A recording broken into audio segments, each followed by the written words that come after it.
For anyone interested in the arcane, Oxford is a dream.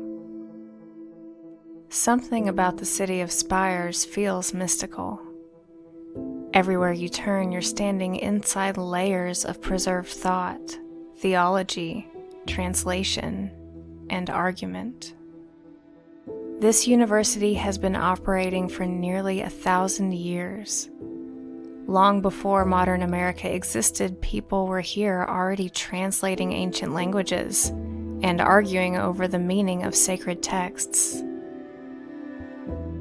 You walk through these stone corridors and realize people have been studying and fighting over manuscripts here for centuries. Entire lives spent trying to decide what these writings mean, and sometimes what they were allowed to mean. And somewhere in the middle of all of that sits the Book of Enoch, a text that disappeared from most of Europe for over 1,000 years, only to suddenly reemerge carrying stories about watchers, giants, and forbidden knowledge. So naturally, I wanted to see these manuscripts for myself. What I didn't expect was the deeper I got into this, the less stable this story itself started to feel. Most people assume scripture works like a fixed object, like we have one book with one meaning, one continuous transmission. But that's not how this ended up being at all.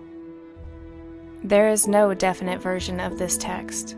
There are manuscripts, fragments, competing translations, and different wording choices. And sometimes a single word changes the entire tone of what's happening.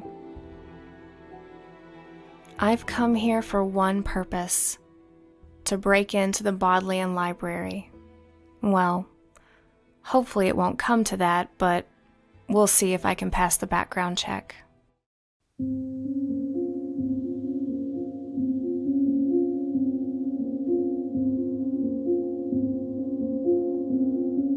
The story of how Enoch gets back into Europe is honestly insane. In the late 1700s, a Scottish explorer named James Bruce traveled through North Africa and down into Ethiopia in search of the source of the Nile. James Bruce was this larger-than-life Enlightenment era character.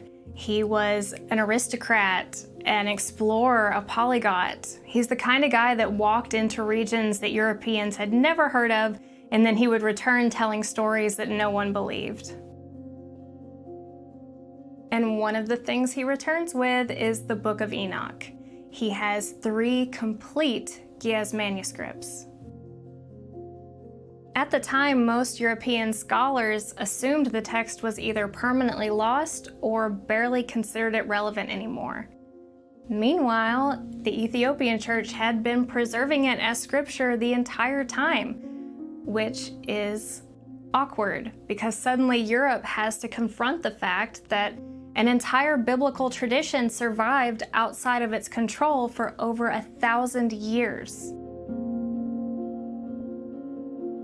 So Bruce returns to Europe and he drops one of the manuscripts off in Paris, one he keeps for himself, and the third ends up here in Oxford, the MS Bruce.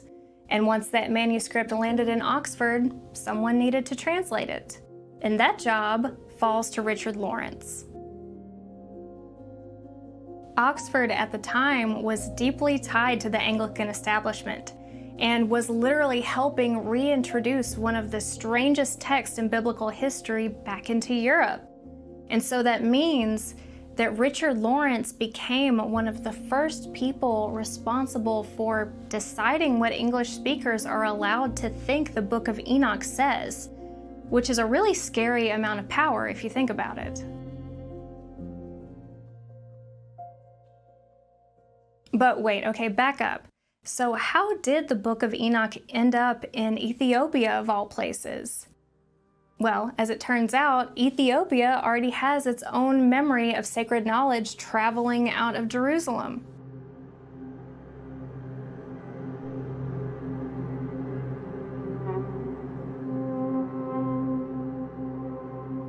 In ancient times, the Queen of Sheba hears about King Solomon's wisdom and travels to Jerusalem to see him herself. Solomon tests her discernment, and she tests his wisdom, and the encounter results in her becoming pregnant with his son. That son becomes Menelik I, the legendary founder of Ethiopia's Solomonic royal line.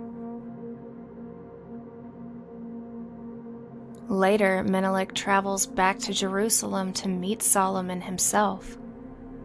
Solomon wants him to stay and inherit the kingdom, but Menelik insists on returning to Ethiopia. So Solomon sends him home with the firstborn sons of Israel's nobles. Those sons secretly take sacred texts with them, as well as the Ark of the Covenant. In the story, this is a symbol of God's presence shifting from Jerusalem to Ethiopia. Importantly, Ethiopia preserves a version of biblical history that doesn't depend on Europe for validation. In other words, Ethiopia is where dangerous holy items go to be preserved.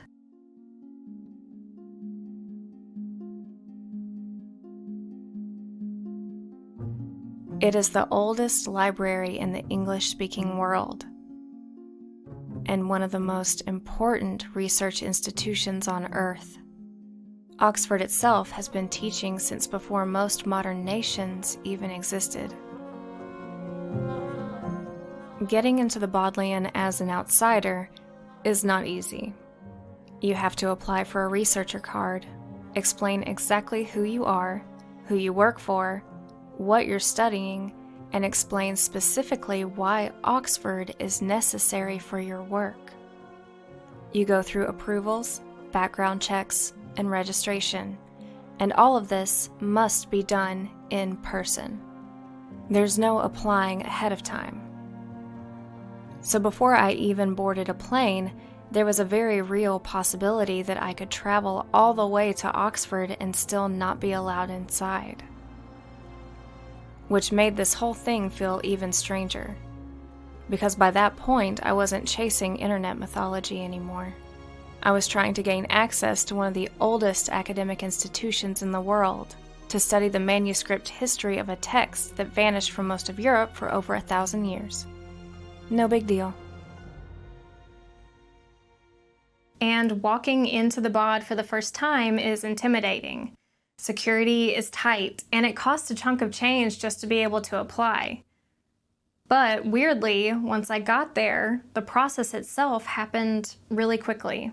Within about 10 minutes of standing in front of a giant thing of bulletproof glass, my papers were handed back to me and I was accepted. They issued my researcher credentials and they even waived my application fees, which I did not expect. I try not to talk about the synchronicities that I encounter from time to time doing this work, but this is one of those moments where it really felt like someone or something removed every obstacle from my path.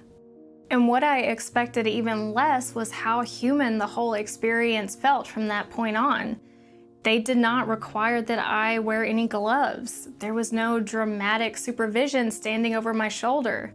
The librarians were incredibly nice to me and somehow weirdly protective of me.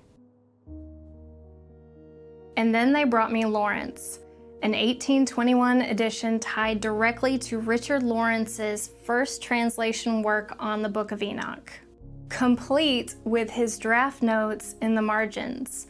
The copy had to be driven in from London overnight, and according to the librarian who is helping me, that particular piece had not been requested since 1981, which has really stuck with me.